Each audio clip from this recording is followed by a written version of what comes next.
ආයිබෝවන්. නමුත් මුස්ලිම් කෑල්ල අත උඩින් බේරගන්න තිබ්බ කෑල්ලක්. ඒ ඡන්ද ටික නොදනිත් දරුවන් එකයෙන් වැටුණා වගේ පතවැවුනේ බිමට. බේරුවල ස්වාධීන කණ්ඩායමක් දාලා එකට එනකොට බේරුවල NPP එක 3ට යනවා. අකුරණ පරදිනවා. ගම්පල පරදිනවා. කොළඹ මුස්ලිම් වෝට් එක සෑහෙන්න අඩු වෙනවා. හරිද? එතකොට මුල්ම වකවානුවේදී ඔබට මතකයි මේ channel වල අපි කතා කරලා දෙනවා. ඕක තමයි අපි කිව්වේ සමහර දේවල් සම්බන්ධයෙන්. විශේෂයෙන්ම අමාත්‍ය මණ්ඩල සහ නියෝජ්‍ය අමාත්‍යවරුන් පත් කිරීමේදී සහ විවිධ ඒවා සඳහා තනතුරු තානාන්තර දෙනකොට යම් බලතල සහිත වගකීම් දෙනකොට අපි මේ මුස්ලිම් කට්ටියටයි දෙන්නේ නැත්තේ.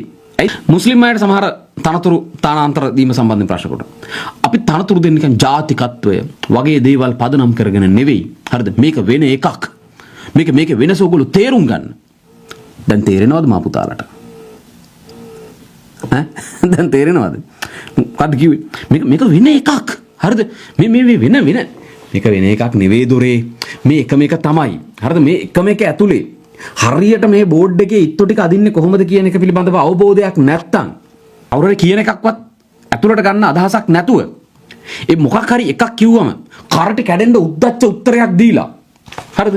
නිකන් මේ ඕගලන්ට තේරෙන්නේ නැහැ මේක මේ වෙන එකක්. හරිද? දැන් සනීපද? ඒ වෙන එක බේරුව තියනවා වෙන එක. හරිද? වෙන එකක් දිනලා තියෙනවා. ගම්පල වෙන එකක් දිනලා තියෙනවා. අකුරණ වෙන එකක් දිනලා තියෙනවා. නැගෙනහිර වෙන ඒවා දිනලා තියෙනවා. කොළඹ ඒ වෙන එක වෙලා තියෙනවා. හරිද? මේක ජාතිකත්ව පදනම මත හරි ජාති හරි ආගම හරි කුලය හරි මේක මේ දෙකට පවත්වාගෙන යන්න ඕනේ කියන එක නෙමෙයි. ඒවා වෙනස් කරන්න ඕනේ ක්‍රමයක් තියෙනවා. ඒවා වෙනස් කරන්න ඕනේ ඒක ඇතුළට බහැලා ඒක ඇතුලේ ජීවත් වෙන ගමන් ඒක වෙනස් කරන්න ඕනේ. මුස්ලිම් කතන්දරය ගත්තා. ඒක හරියට තේරුම් ගත්තේ නැහැ. හරිද? ඒක තේරුම් ගත්තේ නැහැ විතරකුත් නෙමෙයි. ඒ සමහර අවස්ථාවන් වල විවිධ එල්ලීම් වෙනකොට ඒ සමාජයේ යම් නිකන් පොඩි කසුකුසු තියෙනකොට දනිස්සෙන් උඩට ගණන් ගත්තේ නැහැ. හරිද? ගත්තේ නැහැ. විතරක් නෙමෙයි වෙවිලා නිකන් එන අර කියන්නේ පට්ට උද්දච්ච උත්තර දුන්නා. ඉතින් මිනිස්සු හරි. ඕකේ අපි පිළිගන්නම්. ඊට පස්සේ මොකද්ද වෙන්නේ? 6 මාසක් ඉක්මව ගිය තැන ඒ මොහොතේ පිළිගත්තා වගේ හිටපු මිනිස්සු බැලට් පේපර් එකකින් ප්‍රශ්නට උත්තරේ දීලා තියෙනවා.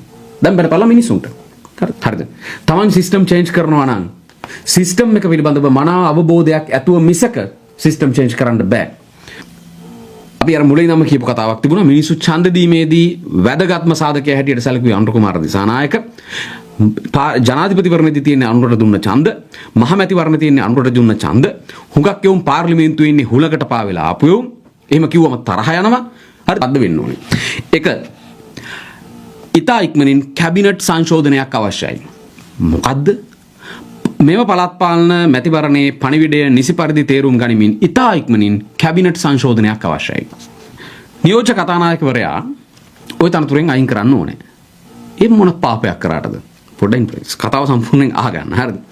නියෝජ්‍ය කතානායක දුරයට මුස්ලිම් ජාතිකයෙක් පත් කරලා තියෙන එක හොඳයි.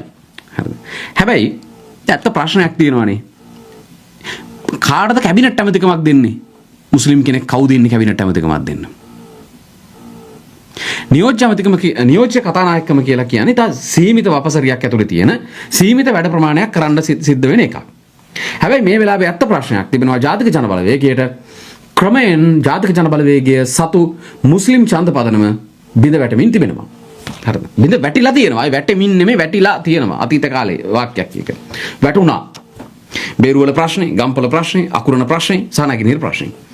එහෙමනම් දිවයින පුරා හොඳට වැඩ කරන්න පුළුවන් අමාත්‍ය ධූරයක් සහිතව උදාහරණයක් සෞඛ්‍ය වගේ විෂයක් එක්ක ඒතකොට වගේ දීලා ඒ දිශක ඒ පළාත්වල වැඩ කරන්න තියෙන්න ඕන. සහ මුස්ලිම් ජනයාට නායකයින්ට එම ප්‍රජාවට විශ්වාසයක් ඇති කරන්න ඕනේ. අපේ ජන කණ්ඩායමට ඉහළ පිළිගැනීමක් අපි ඉහළ පිළිගැනීමක් දුන්නා NPP එකට. ඒතර NPP එක අපේ ජන කණ්ඩායමට ඉහළ පිළිගැනීමක් දුන්නායි කියන විශ්වාසය හැදෙන්න ඕනේ. හරිද? ඒකට නියෝජ්‍ය කතානායක කෙනෙක් එතකොට කෞශල්‍ය ආරියරත්න වගේ කෙනෙක් මම කියන කෞශල්‍ය ආරියරත්න කතානායකකමට උනත් නිකන් හොඳ ප්‍රෝග්‍රෙසිව් තීරණයක් අරගෙන දාන්න පුළුවන් නම් ඒ වගේ එකක්